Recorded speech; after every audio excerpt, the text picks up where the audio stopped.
আমরা কয়েকজন মিলে একটা পিকনিকের আয়োজন করেছিলাম, আর সেই পিকনিকে রান্না করার জন্য এই মুরগিগুলো নিয়ে আসা হয়েছিল। এই মুরগিগুলো কিন্তু অনেক শক্ত মুরগি।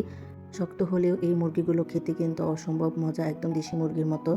মুরগি যেহেতু বাজার থেকে কেটে আনা হয় নাই, শুধু ড্রেসিং করে আনা হয়েছে, তাই এই মুরগিগুলো এখন বাসায় নিয়ে এসে ভালো মতো কেটে নিচ্ছে। আর মুরগিগুলো অনেক শক্ত ছিল, যার জন্য একদমই কাটা যাচ্ছিল না। তো অনেকক্ষণ চেষ্টা করে মুরগির সাথে যুদ্ধ করে তারপর মুরগিগুলো এই তো কেটে নিচ্ছে। আর আমাদের জীবনে কিন্তু এইরকম মজার দিনগুলো খুব কম সময়ই আসে। আর এখনকার মানুষ এত বেশি স্বার্থপর আর যান্ত্রিক হয়ে যাচ্ছে যে তাদের মধ্যে কোনো ফিলিংসই কাজ করে না। আগেকার দিনের মানুষরা যেমন একসাথে থাকতে বেশি ভালোবাসতো, আর এখনকার মানুষ শুধু ফোন নিয়ে একা একা ঘরে থাকতেই বেশি পছন্দ করে। যেমন বাচ্চারা তেমন বড় মানুষ। যাই হোক, যুগ যেমন হয়ে গেছে তেমন মানুষও আপডেট হয়ে যাচ্ছে। আর আমাদেরকেও সেটা মেনে নিয়ে এই দুনিয়াতে বাঁচতে হবে। মুরগিগুলো কাটতে কাটতে প্রায় 1 থেকে 1.5 ঘন্টা সময় লেগে গিয়েছিল। মুরগিটা এতই শক্ত ছিল। তাই তো মুরগিগুলো সুন্দরভাবে বানানো হয়ে গেছে, আর পিসগুলো কিন্তু মাশাআল্লাহ সুন্দর হয়েছিল। আর আমরা ডিমের কোরমাও রান্না করেছিলাম সেদিন। বিরিয়ানির সাথে ডিমের কোরমাটা ভালোই লাগে, তো ডিমগুলো এখানে ভেজে নিচ্ছে কোরমা রান্না করবে বলে।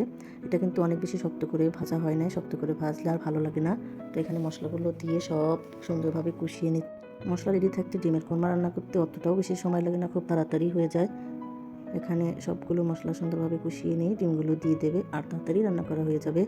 আর উপর থেকে যে এখন গুঁড়া মশলাটা দিয়ে দিল, এই মশলাটা কিন্তু বাসায় তৈরি করা।